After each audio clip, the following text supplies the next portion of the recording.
क्या आप जानते हैं भगवान शिव के नंदीश्वर अवतार के विषय में? जी हां, मैं सही कह रहा हूं। भगवान शिव के पास जो नंदी है वो स्वयं भगवान शिव का ही अवतार है। और ऐसा मैं नहीं कह रहा हूं, ऐसा कहता है शिव पुराण। शिव पुराण के आधार पर शिलाद ऋषि ने जब इंद्र की तपस्या की और इंद्र उनके सन्मुख प्रकट हुए तो उन्होंने इंद्र से वरदान मांगा, एक ऐसी संतान जो इस जन्म मरण के बंधन से मुक्त हो। तो इंद्र ने ऐसा वरदान देने में अपने आप को असमर्थ पाया और कहा ऐसा वरदान तो ब्रह्मा और शिव भी नहीं दे सकते हैं, ऐसा वरदान सिर्फ और सिर्फ भगवान भोलेनाथ दे सकते हैं। तब शिलाद ऋषि ने भगवान शिव की तपस्या की और भगवान शिव ने प्रकट होकर उनको उनका मनचाहा वरदान दिया और उनसे कहा कि आपके इस वरदान का सिर्फ एक ही अभिप्राय है कि मैं आपके यहां जन्म लूं।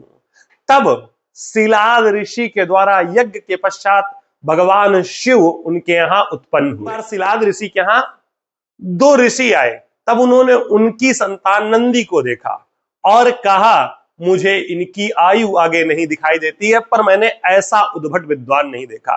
तब शिलाद ऋषि ये सोचकर दुख में व्याप्त हो गए कि भगवान शिव ने तो कहा था मेरी संतान जन्म मरण से मुक्त होगी। और अपने पिता को दुखी देख नंदी ने अपने पिता से दुख का कारण पूछा और पूछा इस दुख को दूर कैसे किया जा सकता है। तब उन्होंने भगवान शिव की उपासना का रास्ता बताया।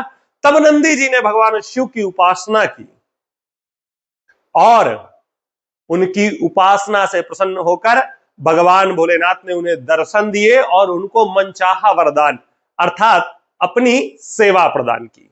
और उसके पश्चात नंदी जी का विवाह करवाया। नंदी जी की पत्नी का नाम सुयसा था, जो मरुत कन्या थी।